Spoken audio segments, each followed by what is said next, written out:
Teman-teman, jumpa kembali di channel Aldiatma. Kali ini dengan saya pengampunya yaitu Dimas. Pada kesempatan kali ini di hari Selasa jam 4 sore tanggal 1 Oktober 2024. Nah, pada pembahasan kali ini saya hendak menghadirkan pembahasan yang sedang hangatnya, pembahasan yang menarik, yaitu persiapan dalam rangka Cortex System ya. Jadi sebagaimana kita ketahui bahwa Dirjen Pajak atau dalam hal ini Kementerian Keuangan sedang berupaya memperbaiki kualitas informasi yang didapatkan dari wajib pajak. Nah, kemudian dengan berbagai macam kondisi yang saat ini eksis ya, baik ketika wajib pajak melakukan aktivitas kewajiban perpajakannya, banyak kendala-kendala di masa lalu. Terutama misalnya salah satunya ketika teman-teman mendapatkan SP2DK atau surat-surat apapun ya dari Dirjen Pajak, seringkali suratnya tidak nyampe rumah. Dan banyak sekali masalah-masalah di waktu hari ini ya, sebelum Cortex System ini ada. Nah, dengan adanya Cortex System ini, tujuan daripada pemerintah adalah untuk melakukan ekstensifikasi perpajakan atau menambah basis data perpajakan sehingga kesan daripada perpajakan yang dulu terkenal dengan namanya namanya petugas pajak itu berburunya di kebun binatang, nanti harapannya nanti ya istilahnya mereka tidak lagi berburu di kebun binatang tetapi berburu di hutan. Nah, dalam rangka mencapai tujuannya dari itu yaitu melakukan ekstensifikasi.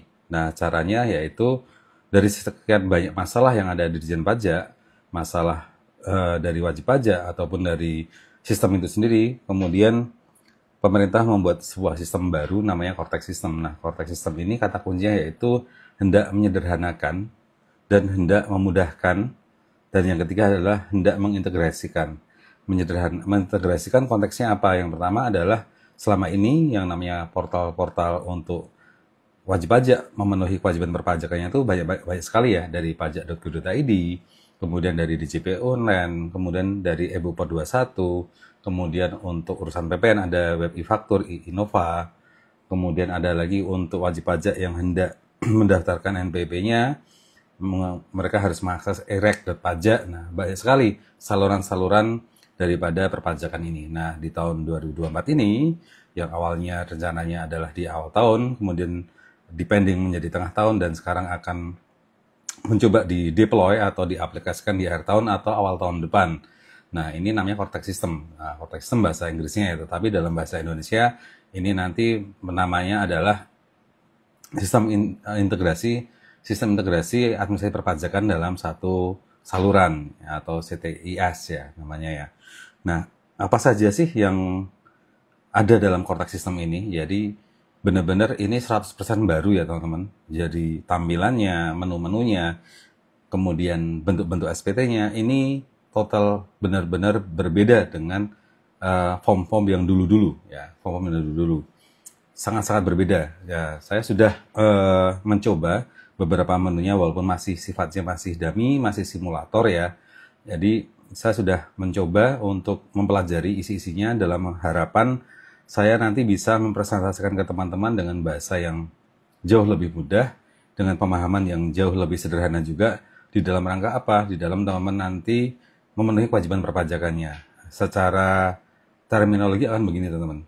Jadi Kementerian Keuangan atau Dirjen Pajak dalam hal ini membayangkannya begini teman-teman. Kelihatan di awal ini begitu ribet, begitu kompleks ya. Kesan pertama begitu, tetapi harus teman-teman pahami bahwa Dirjen Pajak dan Kementerian Keuangan ini itu dia harus memfasilitasi level usaha dari level kecil ya UMKM sampai nasional dan internasional company yang berada di Indonesia. Jadi sudut pandangnya adalah bahwa form-form itu, dashboard itu, ya tampilan itu adalah ditujukan untuk memenuhi seluruh kepentingan dari UMKM sampai international company yang ada di Indonesia. Nah, kita tahu bahwa namanya nasional dan international company itu mereka pembukaan bisnisnya pertama kompleks, ya. Kemudian hubungan relasi vendor, customer, dan B2B dan B2C-nya itu kompleks. Yang ketiga adalah compliant terhadap aturan-aturan perpajakan, ya, dan aturan-aturan internasional seperti halnya kewajiban menyampaikan transfer pricing dokumen dan segala macamnya. Ya, jadi untuk kebutuhan nasional dan internasional company secara perpajakan itu sangat kompleks. Nah, Dalam hal ini kantor pajak tidak bisa memisahkan atau tidak bisa membuat sistem yang terpisah-pisah. Misalnya untuk UMKM aksesnya nanti yang ini, ya. Untuk middle company, ya perusahaan skala menengah di atasnya UMKM, ini nanti aksesnya yang ini. Kemudian untuk perusahaan yang sudah go public, nanti aksesnya yang ini. Dan untuk nasional dan international company, aksesnya yang ini. Nah, kantor pajak tidak bisa membuat pemisahan-pemisahan seperti itu, sehingga ya sudah satu sistem dibuat satu untuk semuanya, sehingga kesannya adalah bahwa ini seolah-olah ribet, seolah-olah kompleks, seolah-olah apa ya teman-teman, eh eh, sulit untuk dipelajari. Nah, saya coba mempelajarinya ya perlahan-lahan. Untuk orang pribadi ataupun badan sedang saya pelajari, sedang saya olah, sedang saya ramu lagi bagaimana caranya nanti memberikan kemudahan, memberikan penjelasan yang mudah untuk teman-teman dari skala UMKM ya, skala mikro, kecil, dan menengah. Apa saja sih yang mereka butuhkan untuk skala mikro, akses apa saja, yang kecil akses yang mana, yang menengah akses yang mana saja. Jadi sedang saya pelajari dan mudah-mudahan nanti teman-teman bisa ikut serta kita berdiskusi dalam rangka membuat kemudahan dalam hal mempelajari website daripada Cortex System ini. Jadi intinya adalah kalau dulu pelaporan-pelaporan pajak itu banyak menggunakan aplikasi ya. Misalnya dulu tahun 2023 terakhir kali menggunakan ISPT 2126. Jadi dia aplikasi standalone ya, basisnya Windows. Kemudian untuk PPN itu ada aplikasi tersendiri ya, aplikasi desktop ya, baik itu di Mac atau Windows. Nah, kemudian banyak juga aplikasi yang lain yang itu sifatnya harus diinstal. Nah, kelemahan daripada sistem yang diinstal ini tergantung nanti Windows-nya teman-teman. Ada yang masih menggunakan Windows 8, 9, 10, 11, ada yang menggunakan Mac OS, sehingga kantor pajak atau DJP itu ketika memperbarui sistem itu harus melayani banyak operating system. Itu dari sisi operating systemnya. Yang kedua adalah dari sisi hardware-nya, kadang nggak support ya.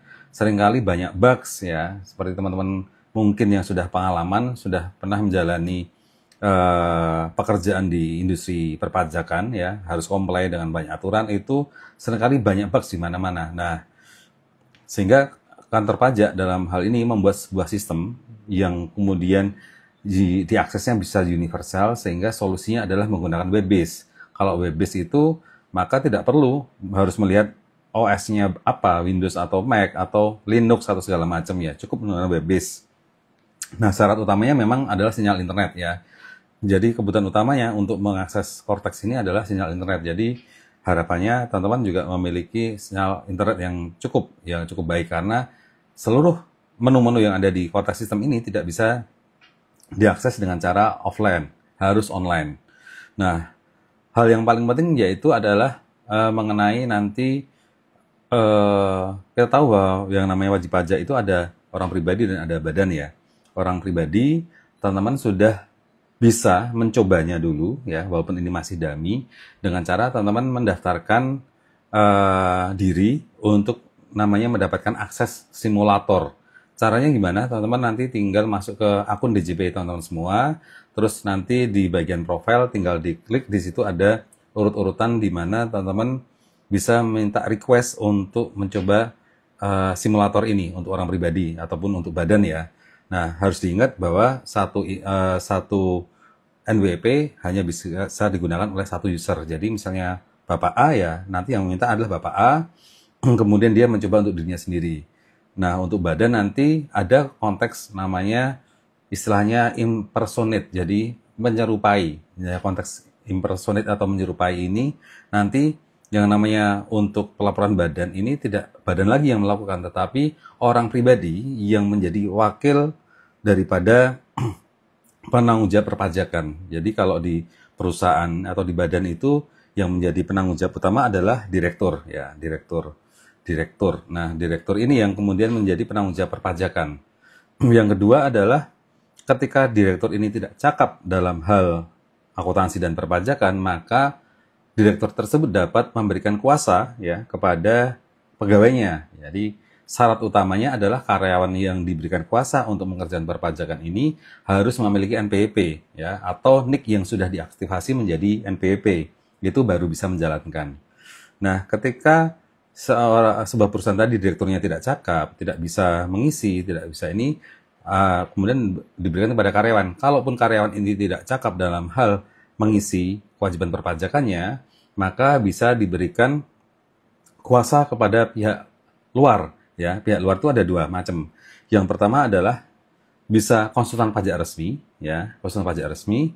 Yang kedua ada pihak lain. Nah, pihak lain ini syaratnya adalah pihak lain ini harus memiliki kemampuan dalam hal perpajakan minimal brevet A dan brevet B, dan kemudian lulusan D3 atau S1 akuntansi. Jadi syarat itu yang harus dipenuhi, dan pihak lain ini, ya bukan konsultan ini, kita menyebutnya pihak lain. Pihak lain ini pun juga harus mendaftarkan dirinya dulu ke KPP di mana alamat tempatnya sudah terdaftarkan. Jadi misalnya Tuan A ini sebagai pihak lain, Tuan A ini berkedudukan atau beralamatkan NPP-nya di Sleman. Maka Tuan A ini harus mendaftarkan diri dulu di KPP Sleman untuk mendapatkan akses, mendapatkan izin agar bisa menjadi kuasa atau bisa menjadi orang yang mengisikan data perpajakan Tuan A yang memiliki PTA tadi, ya. Jadi tetap cara berpikirnya adalah untuk badan harus dirunut dulu.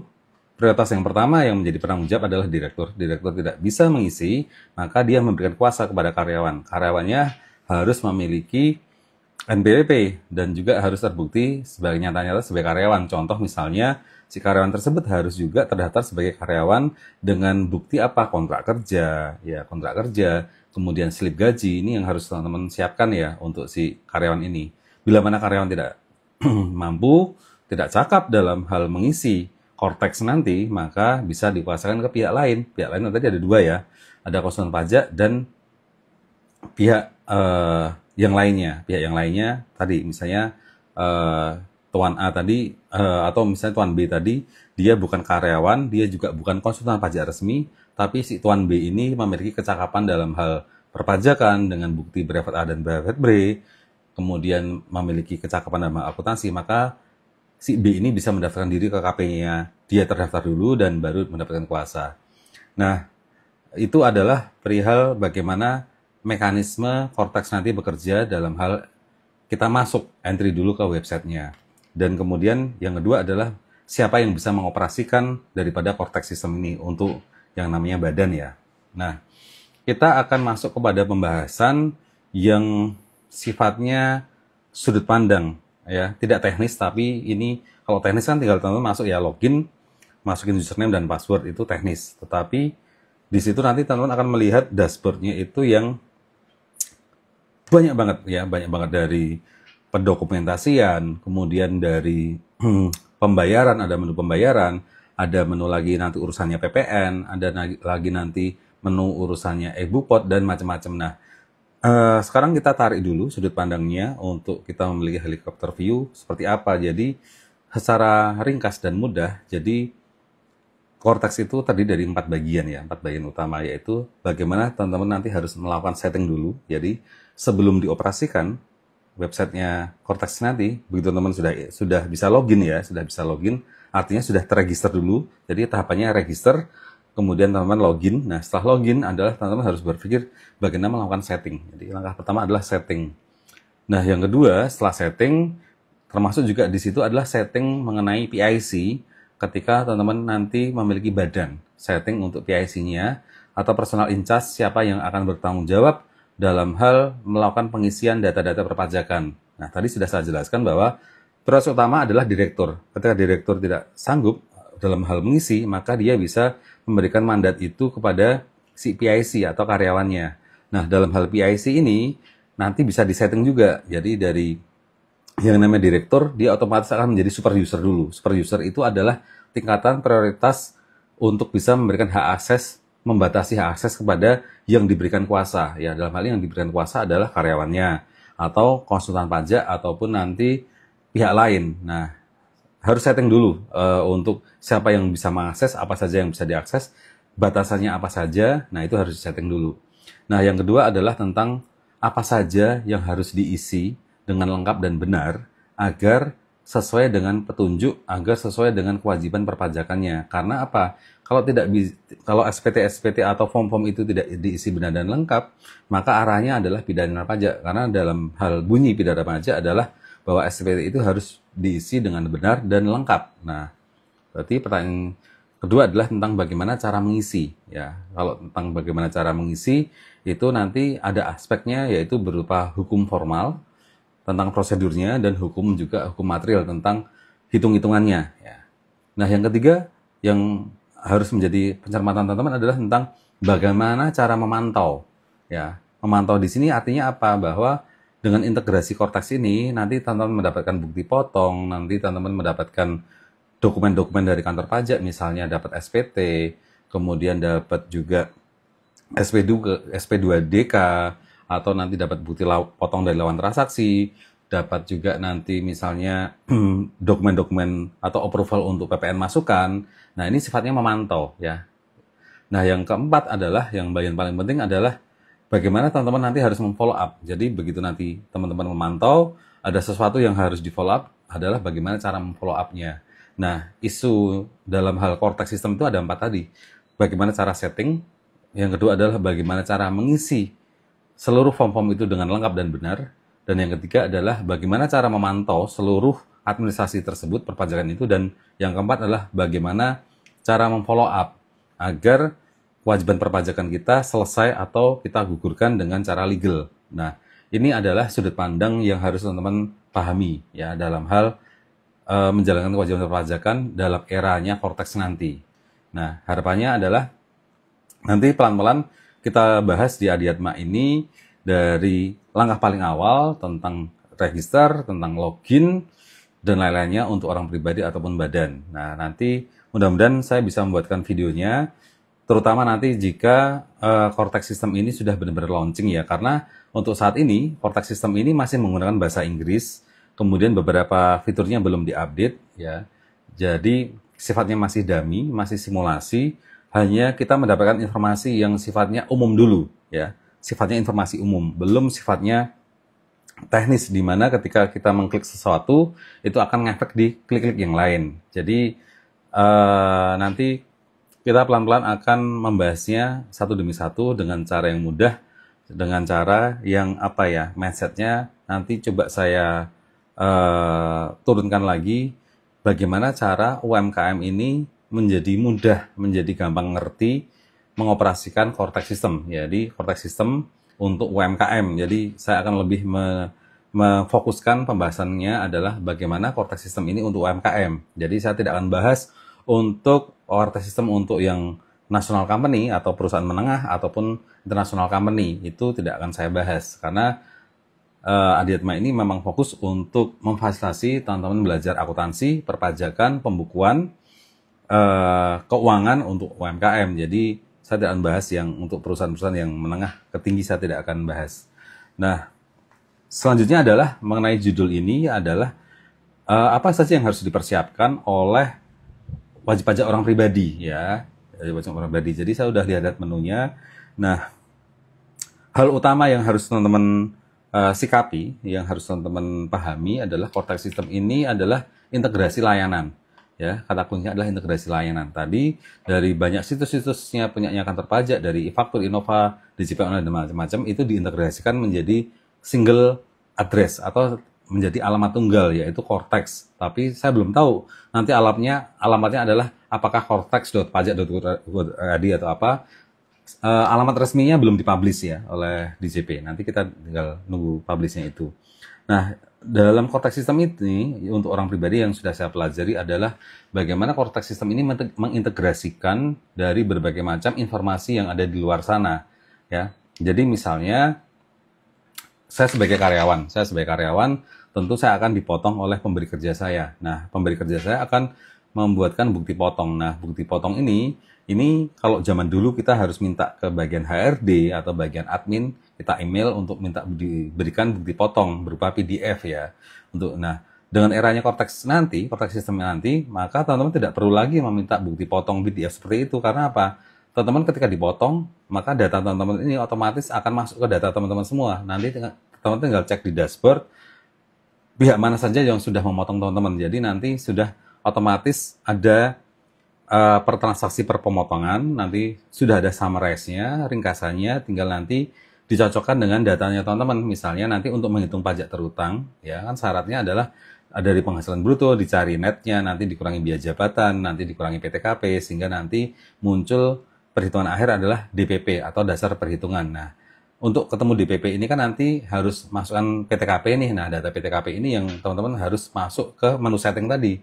Setting ini disesuaikan dengan karakter dan profilnya keadaan yang sebenarnya dari teman-teman semua, ya. Ini yang harus teman pahami. Jadi, yang tadi teman-teman harus setting dulu, setting sesuai dengan keadaan sebenarnya teman-teman. Nah, berkenaan dengan setting ini ada setting yang sifatnya melekat ke subjek kita, ya. Dalam artian tadi kita usahanya sebagai apa, kemudian posisi kita sudah menikah apa belum, ya. Di dalam konteks PTKP ya, penghasilan tidak kena pajak, ada TK, TK1, TK2, TK3, ada K garis miring digabung dengan istri apa tidak. Nah, itu semua nanti harus teman-teman setting dulu di area profile. Yang kedua adalah teman-teman juga harus setting juga mengenai daftar harta teman-teman, ya. Teman-teman sudah lapor di SPT 2023 ya. Nah, data harta-harta yang ada di SPT 2023 nanti untuk nanti segera dipindah ke Cortex System. Nah, masalah pemindahan nanti saya belum tahu detailnya apakah itu bisa migrasi otomatis dari SPT zaman dulu, SPT era 2023 untuk ke Cortex ini, apakah bisa migrasi otomatis ataukah harus melalui mekanisme download dulu baru nanti upload ke Cortex, atau nanti mekanismenya harus salin manual. Nah, tapi apapun itu, kalau misalnya skenario terburuknya harus copy paste ulang, harapannya adalah teman-teman harus buat data harta dan hutang ini sepersis mungkin dengan data SPT 2023. Nah, yang menarik adalah begini teman-teman, di menu di Cortex System itu ada bagian di mana teman-teman harus mengisi di harta itu berupa kas dan bank, jelas ya, itu adalah harta yang eksis melekat di akhir tahun teman-teman. Yang jarang sekali oleh wajib pajak orang pribadi ini perhitungkan adalah masalah utang piutang. Jadi kalau misalnya saya memiliki piutang atau saya memiliki kekayaan di misalnya Tuan Budi ya per akhir Desember 2024. Misalnya saya punya piutang ke Pak Budi misalnya angka yang gede aja ya, misalnya 100 juta, misalnya 100 juta. Jadi Pak Budi pinjam saya di tahun 2024 ini 100 juta. Di akhir tahun 31 Desember itu belum dilunasi. Nah, maka dalam SPT saya nanti, saya harus mencantumkan piutang. Nah, mencantumkan piutang sebesar 100 juta, dan juga harus memasukkan datanya Pak Budi. Nah, masalahnya adalah begini, teman-teman. Jadi, teman-teman harus meminta, tadi, kalau dalam kasus saya harus meminta nomor KTP-nya Pak Budi. Saya input nomor KTP-nya, namanya. Jadi sekarang utang piutang itu harus diverifikasi. Ya, cara memverifikasinya adalah apa? Ya, kita input namanya orang yang meminjam uang kita. Dalam hal ini Pak Budi. Saya harus masukkan karena di situ ada field di mana itu bintang merah. Jadi berarti itu fieldnya harus diisi. Kalau kita menyatakan kita punya piutang, maka field itu harus diisi. Ya. Kalau kita punya utang, misalnya sebaliknya, misalnya saya punya utang ke Pak Ahmad di tanggal 31 Desember 2024. Misalnya saya punya utang 200 juta. Maka di SPT saya pun juga harus mencantumkan bahwa saya punya uang 200 juta yang tersebar di beberapa rekening, yang mana itu adalah sebenarnya adalah uangnya Pak Ahmad. Nah, saya harus masukkan KTP-nya Pak Ahmad. Sama halnya yang dilakukan oleh Pak Ahmad. Pak Ahmad pun juga harus mengakui punya piutang sebesar 200 juta kepada saya. Pak Ahmad harus memasukkan nomor KTP saya. Nah, bayangkan lalu lintas ini. Ada saya punya duit ke Pak Budi, saya sendiri punya utang ke Pak Ahmad. Jadi dalam SPT saya itu nanti harus ada KTP-nya Pak Budi dan juga harus punya KTP-nya Pak Ahmad. Nah, sebaliknya Pak Ahmad pun juga harus memasukkan KTP saya. Pak Budi pun juga harus memasukkan KTP saya, di mana dalam Pak Budi kan utang ke saya tadi ya, 100 juta ya. Jadi Pak Budi juga harus mencantumkan KTP saya. Nah, artinya apa teman-teman? Artinya adalah yang dulunya utang piutang itu kita cantumkan, ya sudah kita punya piutang sebesar ini, tahun perolehan hartanya tahun ini. Nah, besok itu tidak lagi bisa seperti itu teman-teman. Datanya harus detail. Kalau kita mengakui harta, dalam hal ini adalah utang piutang, maka lawan utang piutang kita pun juga harus meminta KTP-nya mereka. Bayangkan jika misalnya ternyata misalnya Pak Ahmad yang saya pinjemi 200 juta tadi ya, Pak Ahmad punya piutang ke saya, berarti saya punya duit 200 juta hasil dari saya hutang Pak Ahmad. Nah, ternyata misalnya Pak Ahmad selama ini nggak laporan SPT misalnya ya. Nah, kemudian saya mengatakan bahwa saya punya dalam SPT saya punya duit 200 juta hasil pinjam dari Pak Ahmad. Nah, yang terjadi adalah di sistemnya Pak Ahmad akan muncul notifikasi di mana loh Pak Ahmad kok punya 200 juta. Sumbernya dari mana nih 200 juta? Apakah dari penghasilan atau dari mana? Kalau dari penghasilan, Pak Ahmad 200 juta ini penghasilan dari tahun berapa saja? Apakah sudah lapor pajaknya? Nah, itu adalah ilustrasi yang ringkas atau singkat mengenai bagaimana uang kita yang sebenarnya ada diri kita, uang kita yang sebenarnya ada di pihak lain, atau ada uang orang lain yang ada di sisi kita, itu harus terlaporkan semua. Jadi ketika teman-teman punya utang piutang, maka syarat utamanya adalah bahwa tolong duit yang dihasilkan dari aktivitas utang piutang itu ditelusuri dulu sumbernya dulu dari mana, sumber penghasilannya. Apakah penghasilannya pada waktu itu menjadi objek pajak atau bukan objek pajak ya. Dalam hal ini menjadi objek pajak misalnya ternyata penghasilan teman-teman dari pemberi kerja ya. Bisa jadi penghasilan uang teman-teman nanti bukan dari objek pajak, misalnya dari privé CV ya, itu bukan objek pajak. Misalnya dari warisan ya, itu bukan objek pajak, tidak ada masalah. Jadi dalam SPT para peminjam dan yang memberi pinjaman ini harus clear dulu posisi hutangnya. Nah, tadi bicara masalah utang piutang duit ya, antara kreditor dan investor, kreditor dan debitur. Nah, bagaimana dengan aset yang lain? Contoh dalam hal ini kendaraan. Jadi misalnya saya punya kendaraan misalnya Mercy ya 200 juta. Nah, Mercy saya itu saya beli tahun 2024 misalnya, Mercy 200 juta. Tetapi Mercy saya ini masih atas nama Pak Tony ya. Jadi secara de facto Mercy itu de factonya adalah punyanya saya, de factonya 200 juta. Tapi de jure-nya atau nama yang di SNK masih atas namanya Pak Tony. Nah, maka yang dilakukan adalah di SPT saya 31 Desember 2024 saya akan menulis saya punya mobil Mercy ya dengan plat sekian, nomor angka sekian, 200 juta. Nah, saya harus memasukkan bahwa saat ini masih atas namanya Pak Tony. Jadi saya harus masukkan KTP dan namanya Pak Tony dalam SPT saya. Nah, sebaliknya juga nanti di Pak Tony juga sama. Pak Tony akan mengakui adanya mobil di mana mobil itu secara de facto bukan punyanya dia, tetapi de jure-nya masih melekat atas nama Pak Tony. Jadi Cortex ini singkat cerita adalah mengintegrasikan data, dalam hal ini adalah harta ya. Harta bisa macam-macam, ada kas dan setara kas, ada utang piutang, ada kendaraan ya atas nama orang lain dan macam-macam, atau nanti tanah dan bangunan ya atas nama orang lain macam-macam. De facto-nya adalah punyanya kita, tapi de jure-nya masih orang lain, itu juga harus dilaporkan. Masalahnya melaporkannya adalah tidak hanya sebatas angka dan nama saja, tetapi harus ngambil nomor NIK atau nomor KTP-nya. Yang ini yang kemudian akan melebar kemana-mana. Yang bisa jadi yang namanya dulu Pak Tony, Pak Ahmad, Pak Budi ini tidak pernah taat aturan pajak, tetapi gara-gara saya menginput nomor-nomor KTP mereka dalam SPT saya, maka mereka akan kena imbasnya. Kena imbasnya maksudnya apa? Apakah bisa dimaknai negatif atau positif? Ya tergantung. Kalau Pak Tony, Pak Ahmad, Pak Budi ini dari awal sudah taat mengisi SPT-nya benar dan lengkap dengan kondisi yang sebenarnya, ini tidak ada masalah. Yang menjadi masalah adalah kalau selama ini Pak Tony, Pak Ahmad, Pak Budi tadi tidak pernah lapor SPT. Nah, data ini akan menjadi temuan oleh kantor pajak dalam hal ekstensifikasi untuk mereka memperluas. Pertama adalah pasti akan dikonfirmasi dulu menggunakan mekanisme SP2DK, surat permintaan penjelasan atas data atau keterangan. Atau nanti langsung bisa jadi masuk ke pemeriksaan. Nah, intinya adalah Cortex System ini adalah akan menjangkau lebih banyak pihak-pihak yang selama ini tidak pernah laporan pajak atau laporan pajak mengisi datanya tidak benar, tidak lengkap, atau kemudian atas harta-hartanya ketika ditelusur itu sepenuhnya tidak berasal dari penghasilan yang sudah dilegalkan atau sudah dipajaki, tetapi berasal dari penghasilan yang lain, misalnya dari objek pajak ataupun yang bukan objek pajak. Jadi membayangkannya teman-teman harus clear ya.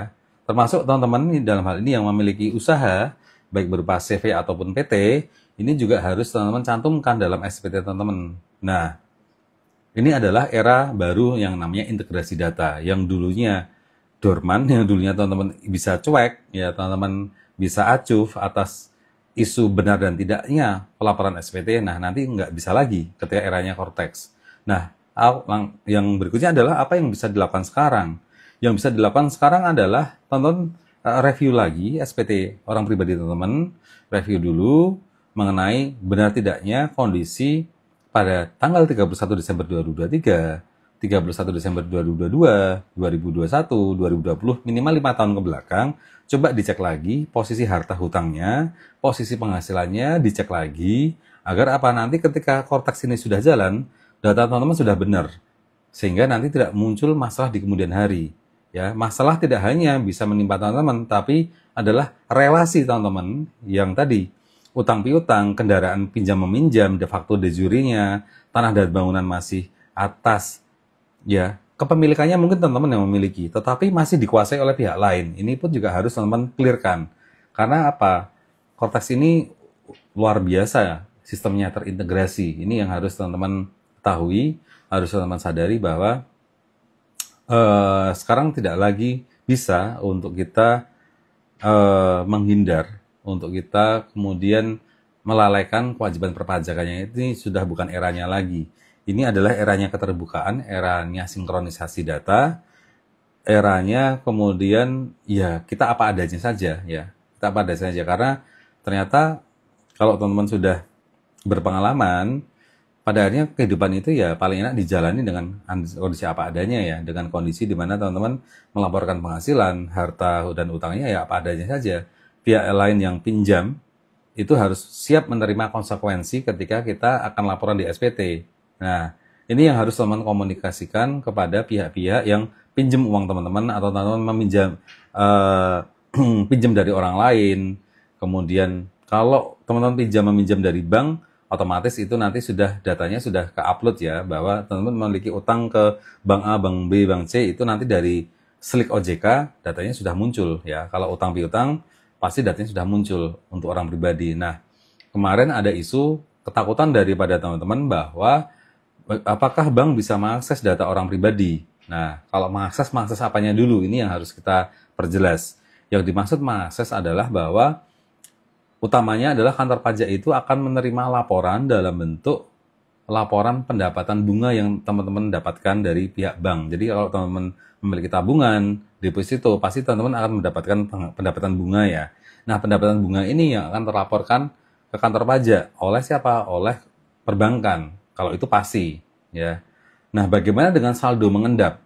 Saldo mengendap untuk orang pribadi yang otomatis terlaporkan itu adalah jumlah agregatnya adalah 1 miliar. Jadi kalau teman-teman memiliki total tabungan dan deposito itu sebesar 1 miliar, itu mau dipecah ke berapa bank atau berapa puluh rekening sama saja, karena data tunggalnya adalah NIK atau nomor KTP.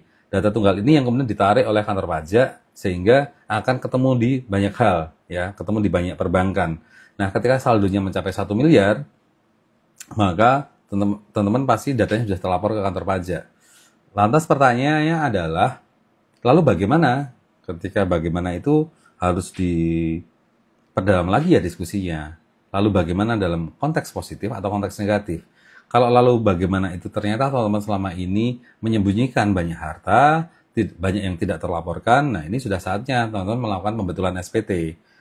Oke, pertanyaan adalah, Mas, bagaimana jika pembetulan SPT ini kan sudah 5 tahun ya kadaluarsa? Bagaimana setelah 5 tahun sebelumnya? Kalau ternyata teman-teman memiliki harta yang signifikan, harta yang besar, teman-teman bisa menggunakan fasilitas yang namanya PPH, pelaporan harta atas namanya pas final, ya. Teman-teman bisa ikut serta di pas final itu, sehingga teman-teman mendeklarasikan harta teman-teman cukup nanti membayar sekian persen, ya. Bahwa pertama ada nanti kalau teman-teman selaku UMKM benar-benar teman-teman memiliki usaha itu berarti teman-teman mau dagang atau produksi, sifatnya berkaitan dengan barang ya. Itu teman-teman nanti tarifnya sekitar 12,5%, ya. Sekitar 12,5% dari harta yang mau diungkap. Misalnya teman-teman memiliki harta yang belum dilaporkan itu sebesar 1 miliar. Ya sudah, teman-teman tinggal bayar 12,5%. Kalau teman-teman usaha ya, berarti sekitar 125 juta. Nah, kalau teman-teman ini bukan usaha, Maka untuk orang pribadi sekitar 30% kalau nggak salah angkanya. 30%. Jadi kalau teman-teman memiliki harta 1M dan belum diungkap selama ini dan sudah lewat daripada masa pengungkapan atau sudah daluarsa, maka tarifnya 30% atau sekitar bayarnya 300 juta. Nah, gimana dengan yang namanya badan? Badan ini tarifnya untuk pas final sekitar 25%. Jadi silahkan teman-teman nanti tinjau lagi SPT-SPT-nya untuk orang pribadi ataupun badannya, apakah datanya untuk harta hutangnya dan penghasilannya sudah diupdate dengan kondisi yang sebenarnya. Untuk badan, apakah harta-harta yang ada di neraca itu sudah dilaporkan dengan kondisi yang sebenarnya. Nah, ini yang harus teman-teman review ya. Karena balik lagi bahwa eranya integrasi, ya, lagi eranya integrasi adalah era di mana data teman-teman akan tersebar kemana-mana. Tersebar itu artinya nge-link ya, bukan kemudian dibocorkan, tetapi nge-link ke para subjek yang lain. Entah itu subjek pajak orang pribadi ataupun subjek pajak badan, karena masing-masing orang memiliki kepentingan. Misalnya, saya memiliki piutang ya, otomatis saya memiliki hak tagih. Misalnya tadi ke Pak Budi, saya memiliki piutang 100 juta. Nah, daripada ini tidak saya akui, kalau saya nanti membeli sesuatu, misalnya mau membeli motor, itu kan pasti nanti outputnya adalah faktur pajak ya. Kalau misalnya di laporan SPT saya nihil, nggak punya harta. Tetapi sebenarnya saya punya piutang ke Pak Budi 100 juta. Nah, kalau saya tidak mengakui piutang ini, maka kalau saya nanti membeli motor, misalnya saya membeli motor misalnya X-Max sebesar 75 juta. Nah, dealer X-Max Yamaha dalam hal ini pasti akan membuatkan faktur pajak ya atas nama saya. Nah, pertanyaan adalah kalau saya nggak memiliki harta di SPT, bagaimana saya bisa membeli X-Max 75 juta ini?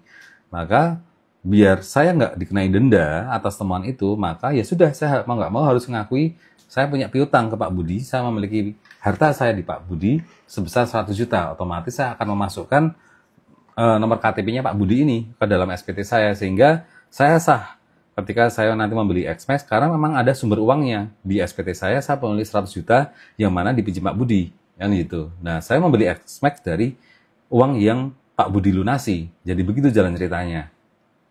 Nah, isu yang utama adalah berkaitan, kalau orang pribadi berkaitan dengan tadi ya, uang, ya, pinjam meminjam, utang piutang. Kalau kemudian kendaraan, ya nanti de facto-nya siapa, de jure-nya siapa. De facto adalah kondisi yang sebenarnya, de jure adalah secara hukumnya masih pakai atas nama siapa, masih dikuasai siapa. Termasuk juga nanti tanah dan bangunan. Teman-teman juga harus mewaspadai mengenai akun di dalam konteks itu nanti ada land and building ya. Jadi di situ nanti kalau teman-teman memiliki aset tidak bergerak, tanah dan bangunan, itu juga harus mendaftarkan ya. Karena juga ketika teman-teman nanti mau melakukan penjual beli, otomatis data itu juga bisa diakses oleh yang namanya notaris. Karena notaris sekarang sudah memiliki desktop di mana mereka harus melakukan pelaporan atas transaksi jual beli tanah ataupun bangunan ya. Notaris ini artinya notaris yang sekaligus juga PPAT ya. Karena ada notaris yang dia hanya notaris saja, ada juga yang notaris PPAT, pejabat pembuat akta tanah. Nah, mereka memiliki dashboard untuk melakukan pelaporan atas transaksi jual beli tanah ini, karena hanya notaris tersebut adalah pejabat, satu-satunya pejabat oleh negara yang diberikan tugas untuk menghitung data. Nah, teman-teman harus waspadai juga atas transaksi jual beli tanah dan bangunan yang selama ini under value, atau misalnya dia di bawah nilai NJOP. Misalnya tanah dan bangunan harganya 2 miliar. Seringkali ya praktek-praktek yang di lapangan, pembeli maunya kena pajaknya kecil, penjual juga maunya pajaknya kecil, sehingga mereka mengatur bekerja sama dengan notaris, sehingga misalnya harga transaksinya, harga lakunya 2 miliar, tetapi mereka mengakuinya misalnya separuhnya 1 miliar, sehingga nanti pajak penjualnya 2,5% dari 1 miliar, pajak pembeli adalah 1 juta dari 5% dari 1 juta, atau balik namanya 5%. Nah, kemudian nanti transaksi tersebut akan bisa di follow up, yaitu pasti yang namanya BPN, mereka memiliki database di mana mengenai kewajaran harga di lokasi tersebut ya. Ada NJOP-nya. Nah, nanti juga saya belum tahu nanti teknisnya apakah setiap kali transaksi tersebut harus juga mencantumkan bukti transfernya, bukti pembelian, bukti jual belinya atau tidak. Tetapi intinya buat teman-teman yang memiliki tanah dan bangunan atau memiliki banyak tanah dan bangunan, tidak hanya untuk rumah tinggal ya, tetapi statusnya masih kosong, statusnya nanti disewakan, itu yang harus kemudian ada dalam laporan SPT teman-teman. Karena kembali lagi, konteks ini adalah eranya integrasi, eranya keterbukaan, eranya data kita ngeling di mana-mana. Ya, sekali lagi untuk urusan perbankan, teman-teman yang punya saldo akumulasi kurang dari 1 miliar, nggak usah khawatir, nggak usah panik. Tetapi nggak usah khawatir dan nggak usah panik itu bukan berarti kemudian kita cuek. Tetapi apa? Yang namanya kantor pajak, mereka mendapatkan data berupa pendapatan bunga. Nah, sebenarnya sama aja kan teman-teman kalau kita bicara masalah, oke, kantor pajak nggak bisa mengakses data perbankan kita, tetapi itu menjadi cerita yang berbeda ketika kantor pajak mendapatkan informasi berupa pendapatan bunga. Nah, pendapatan bunga itu bukankah hasil perkalian dari tingkat suku bunga dikalikan saldo pada akhir itu ya. Misalnya bank itu misalnya ya, bank A misalnya, itu dia akan memberikan pendapatan bunga ke teman-teman tiap tanggal 20 ya. Misalnya tiap tanggal 20. Dan pastinya bank-bank itu tidak akan serempak. Ada bank yang mengakui pendapatan bunganya tanggal 5, ada tanggal 10, ada tanggal 15, atau tanggal berapapun ya. Nah, ketika kantor pajak mendapatkan data dari perbankan berupa pendapatan bunga, maka pendapatan bunga itu adalah hasil kali tarif bunga dikalikan saldo pada saat dilakukan itu. Jadi, akhirnya sama saja. Kalaupun teman-teman tidak memiliki saldo 1M, misalnya saldo teman-teman dibikin mepet lah ya, dibikin 950 juta misalnya.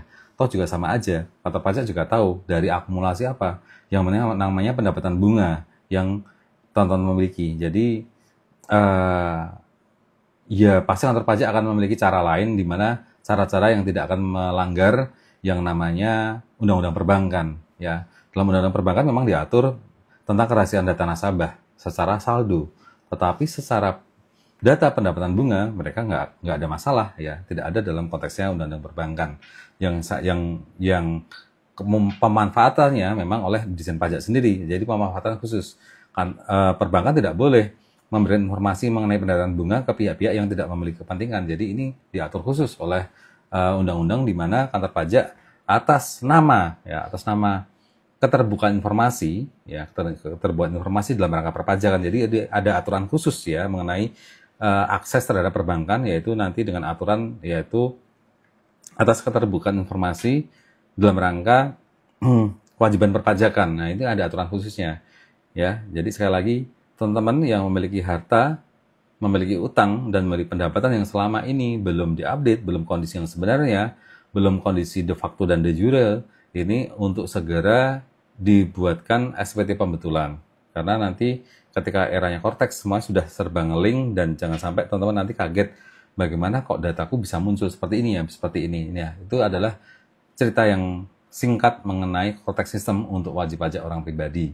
Nah, saya hanya bisa cerita itu dulu karena apa? Ada menu-menu yang memang belum bisa diakses atau belum matang atau belum final, baru sifatnya simulasi, tapi dari simulasi itu kita bisa menerangkan, dari simulasi itu kita bisa menduga, kita bisa melakukan analisa bagaimana nanti mekanisme informasi ini akan saling bertukar antara subjek pajak orang pribadi dan subjek pajak badan. Mereka akan saling ketergantungan data, akan saling sinkronisasi. Sehingga hasil akhirnya nanti adalah berupa data yang nyantol di akhir tahun. Tiap akhir tahun datanya apa saja, itu yang akan mudah diketahui. Dan sekali lagi buat teman-teman bahwa Cortex System ini memang tujuannya adalah untuk meningkatkan pendapat penerimaan negara dengan cara yang legal. Cara yang legal apa? Yaitu caranya adalah dengan memantau. Nah, aktivitas memantau ini yang akan dilakukan oleh kantor pajak di Cortex ini. Memantau itu apa? Apakah memantau terus diam? Memantau itu tidak. Memantau itu nanti ada aktivitas turunannya, yaitu mereka akan menghasilkan sesuatu yang disebut potensi. Jadi ketika mereka memantau, outputnya harus jelas nih. Ada potensi nggak tentang pajak yang terutang atau hutang pajaknya, atau pajak yang memang belum dibayar. Jadi ketika sinkronisasi terjadi, kantor pajak memantau, hasil dari memantau adalah ini BPA, BPB, pajak badan A, badan B ini ada potensi apa enggak? Ujung-ujungnya adalah potensi. Nah, potensi itu kemudian kantor pajak akan melihatnya dua hal. Yang pertama adalah aspek hukum material. Aspek hukum material itu mengatur gini, teman. Kalau pendekatan teori ya, pendekatan teori itu ada aspek hukum material dan aspek hukum formil. Kalau aspek hukum material ini adalah tentang apakah pajak terutang itu syaratnya adalah dua. Ketemunya subjek dan objek. Kalau subjek pajak ketemu dengan objek pajak dan dari situ sudah memenuhi unsur di mana si subjek dan objek pajak ini menjadi pajak terutang, maka itu namanya hukum material. Artinya sudah sah ya kita sebagai subjek dan objek ini untuk membayar pajak. Ada lagi pendekatan prosedur. Tadi adalah pendekatan material, yang kedua adalah pendekatan formil. Pendekatan formil ini adalah pendekatan yang dilakukan oleh kantor pajak dengan cara memantau dan menganalisa tadi, ada potensi yang enggak. Kalau ada potensi, maka kantor pajak akan follow up, ya, memfollow up ataupun follow up-nya nanti bisa macam-macam, bisa mengirim surat ke SP2DK atau nanti bahkan bisa langsung memberikan ketetapan secara jabatan, ya, atas seseorang yang sudah memang memiliki potensi pajak terutang. Jadi kurang lebih itu, teman-teman dalam hal memenuhi kewajiban perpajakan sebaiknya menggunakan sudut pandang yaitu apa? Aspek hukum formil dan aspek hukum material. Aspek hukum formil itu tentang prosedur, ya. Aspek hukum material tentang hitung-hitungan, ya. DPP gerakan tarif ketemu berapa. Nah, itu tentang hukum material. Hukum formil adalah mengatur tentang tata cara, tentang prosedur. Nah, itu yang harus teman-teman pahami ketika teman-teman menjalani bisnis, ketika teman-teman nanti sudah menggunakan aplikasi Cortex System ini. Kurang lebih begitu teman-teman yang bisa saya sampaikan saat ini, ya, secara orang pribadi apa saja yang harus dipersiapkan. Nah, minggu depan kita akan bahas mengenai Cortex System untuk badan, apa saja yang harus dipersiapkan. Kemudian nanti di minggu berikutnya kita akan membahas satu demi satu menu-menu yang ada di Cortex System. Jadi kita secara bertahap sembari kita nunggu updatean dari kantor pajak ya mengenai Cortex System ini, menu-menu apa yang sudah final, mana yang masih dalam proses pengerjaan, penggarapan, pematangan, mana yang full masih dummy belum bisa dioperatingkan. Nah, nanti kita bahas satu demi satu dengan cara yang lebih mudah. Mudah-mudahan saya nanti bisa menerjemahkan Cortex System yang kompleks itu menjadi sederhana mungkin untuk teman-teman UMKM, ya. Itu saya mau masuk dulu ke pertanyaan-pertanyaan.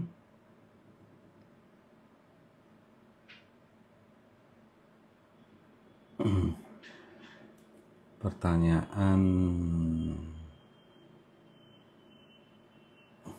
Pak, Cortex berlaku Januari, DJP online masih digulirkan atau langsung ganti total? Oke, dari Mbak Nita. Pak, Cortex berlaku Januari, DJP online masih digulirkan atau langsung ganti total? Jadi, skenario-nya ketika Cortex ini berjalan nanti DJP online atau situs yang lain itu masih beroperasi dalam rangka apa?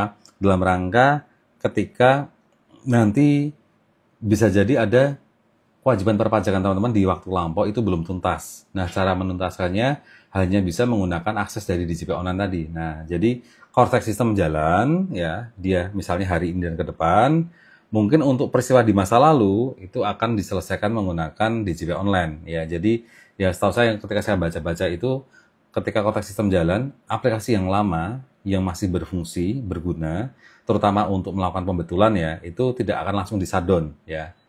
Ataupun memang yang kedua adalah, skenario yang kedua adalah Cortex ini tetap jalan, tapi ketika yang namanya juga sistem baru ya, ketika manakala down atau error, mereka masih memiliki backupnya, yaitu menggunakan DJP online. Jadi skenario-nya nggak langsung ganti total, tapi skenario-nya adalah bertahap.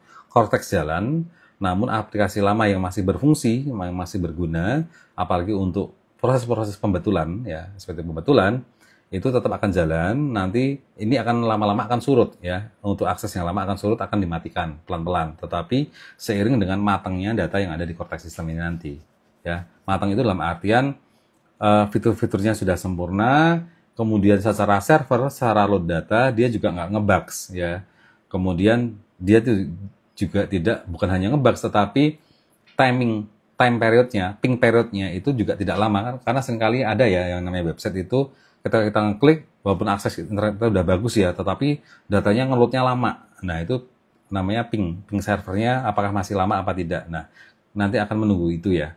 Jadi menunggu sistem daripada Cortex System itu matang secara database, matang secara server untuk tujuan akses secara bersamaan simultaneous dari jutaan wajib pajak secara barengan, atau nanti adalah integrasi juga dengan pihak lain, misalnya pihak penyedia jasa PJAP atau penyedia jasa aplikasi perpajakan kayak online desk pajak, ada lagi pajakku. Nah, Cortex System ini dia selain dia adalah satu sistem yang memang murni dari kantor pajak, tetapi juga Cortex System ini juga bekerjasama dengan PJAP, yaitu penyedia jasa aplikasi perpajakan kayak online desk pajak Dash Online, kemudian pajakku, kayak Ortex. Nah, itu juga akan membutuhkan integrasi.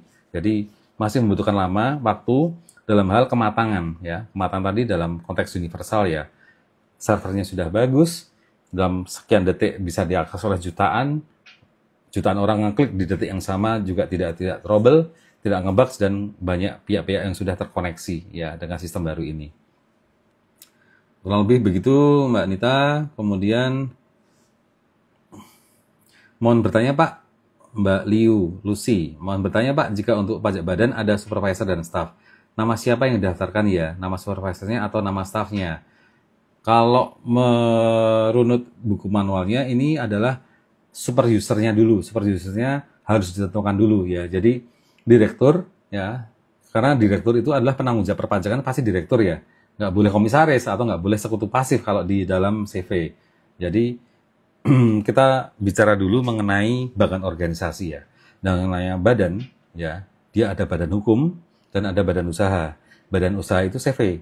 Badan hukum itu selain CV. Di situ ada PT perorangan, ada PT biasa, ada PT private, kemudian ada PT terbuka, ada yayasan, ada koperasi, dan macam-macam, ya, di luar CV. Itu adalah badan hukum. Nah, yang namanya badan hukum pasti ada dua hal. Ada namanya tata kelola dan ada tata kelola pelaksanaan dan tata kelola pengawasan. Nah, tata kelola pelaksanaan ini yang akan diwakili oleh direktur. Dalam hal ini, dalam hal urusan pidana pajak, maka penanggung jawab utamanya adalah si direktur.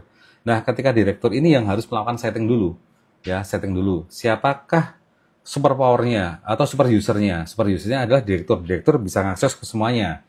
Nah, habis itu ada peringkat yang kedua, yaitu pasti yang namanya derajat jabatan pasti supervisor, ya. Nah, kemudian staff. Nah, tinggal si supervisor ini dalam konteksnya ini adalah supervisor pajak, ya. Ya, pasti yang memiliki kemampuan lebih dalam hal perpajakan siapa? Kalau supervisornya, ya sudah, nanti supervisornya. Tapi kalau ternyata supervisornya tidak memiliki kecakapan, ya aneh saja kalau kita bicara supervisor pajak, ya. Harusnya dia lebih matang, lebih pengalaman daripada juniornya atau admin junior. Nah, tinggal nanti si direktur akan memberikan mandat ke siapa? Apakah si supervisor ini juga diberikan full access, seperti halnya direktur. Dia menjadi super user juga. Tinggal nanti si admin akan dipasrai, mungkin si admin hanya dipasrai e-bookpot saja 21, kemudian e-bookpot unifikasi. Udah, nanti untuk urusan PPN nanti supervisornya. Atau nanti untuk adminnya atau juniornya, dia sifatnya hanya drafting semua. Nanti untuk yang finalisasi adalah supervisor. Nah, nanti tinggal yang approval adalah misalnya direktur. Nah, bisa juga dengan skenario seperti itu, ya. Oke, yang menghitung supervisor, staff hanya menginput. Ya, bisa jadi konteksnya tadi, ya. Admin atau yang paling bawah dari organisasi, dia hanya melakukan input, yang melakukan review dan melakukan approval supervisornya. Atau yang melakukan review adalah si supervisornya, yang membuat approval adalah si direkturnya. Bisa jadi nanti dengan skenario yang seperti itu. Kemudian